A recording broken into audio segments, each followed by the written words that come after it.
Hello, everyone, and welcome back to the Safety Brief, the podcast where we break down the complex world of workplace regulation into simple, actionable bites.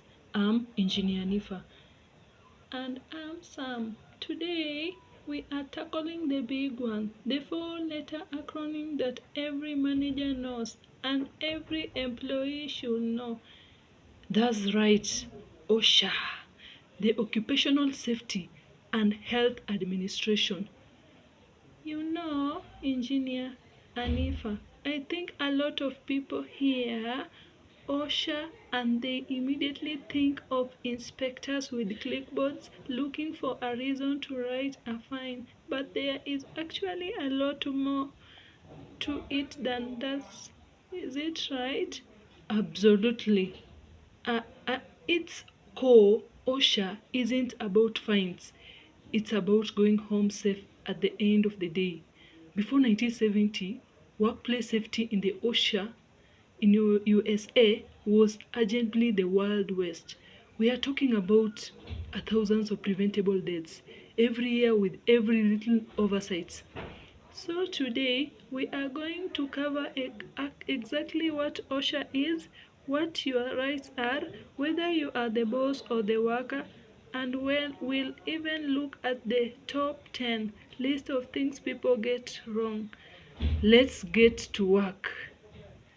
So, let's set the scheme. In 1970, President Richard Nixon signs the OSHA Act into law. This created OSHA, which formally opened its door in 1971. And the mission was pretty simple, right? Simple but massive. The mission is to assure safe and beautiful working conditions for working men and women. They don't they do this by setting standards, enforcing them and providing training. Does OSHA cover everyone? Like, does it cover the self-employed guy fixing and roofing? Good question. Generally, no. It covers most private sector employers and their workers. It doesn't typically cover the self-employed, immediate family members of farm employees, or workplace hazards regulated by other federal agencies like the Mine Safety and Health Administration. Okay, so if I work at the grocery store, a construction site, or an office, I might cover? Exactly. And since OSHA started, workplace facilities have dropped by more than 60%, even though the workforce has also doubled. Wow! So the clickboard strategy is actually working? It is, but only works if people know the rules, which brings us to the general duty clause. Sounds fancy? It's the catch-all. Even if there isn't a special rule for safety hazards, employees are required by law to keep their workplace free of recognized hazards. You get a lot, actually. The poster is the mandatory, by the way, but beyond that, you have the right to know. You have the right to be trained in a language you understand. You have the right to be provided with safe machinery and, in most cases, personal protective equipment or the PPE. Does the boss have to pay for that PPE? For most things, yes. Hard hats, goggles, gloves. If the job requires it, the employer generally pay for it. There are expectations for things like non-specially work boots, but generally, safety gear is on the company's dime. Now, here is the scary part for some people. What if I see something dangerous? If I report it, can I get fired? This is crucial.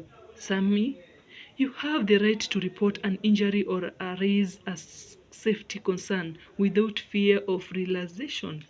It is illegal for an employer to fire, demote, or even transfer you for calling OSHA or reporting an hazard. Thus, the whistleblower protection, correct. And on the flip side, employers have responsibility too. They have to report all work-related facilities with 8 hours. They have to keep records of injuries and illnesses. So it's a two-way street. The employer provides the safe environment, and the employee has to actually follow the rules and wear the gear exactly. You can't refuse to wear a hard hat and then blame the company when you get blamed on the head. Alright, Engineer Nifa, I looked this up before the show. Every year, OSHA releases a top 10 list of most frequently cited standards. It's like the Billboard charts, but for safety hazards. A chart you definitely don't want to be number one on. So what's at the top? Almost every single year, the number one violation is fall protection in construction. We are talking about missing handrails, uncovered holes in floors, or workers up high up without a harness. I see that on job sites sometimes. Guys walk on roofs with nothing tying them down. It's incredible dangerous. In construction, if you are 6 feet or high, you generally need fall protection. In general industries like a warehouse, it's a forfeit.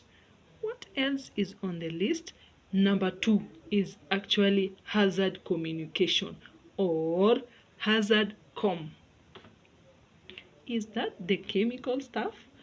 Yes, if you have a chemical in the workplace, even cleaning supplies, you need labels on the bottle and safety data safe sheets. SDAs. That tell you what to do if you spill it or get it in your eyes.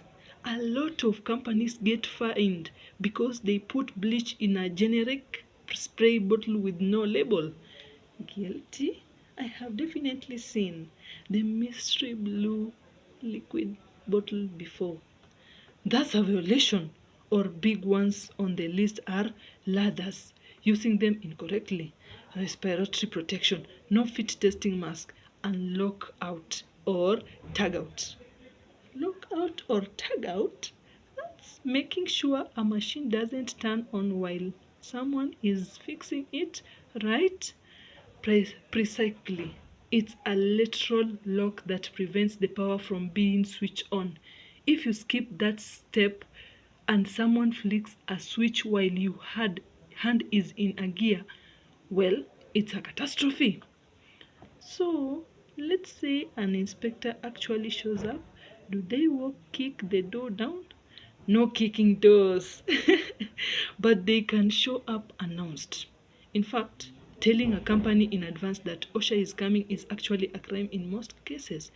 Oh, wow. So what happens? It follows a script.